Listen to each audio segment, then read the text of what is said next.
Today we celebrate the first glorious anniversary of the information purification directives we have created for the first time in all history.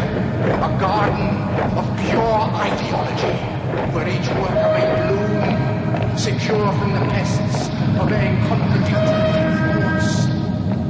Purification of the rules is more powerful a weapon than any fleet or army on earth. We are one people, with one will, one resolve, one cause.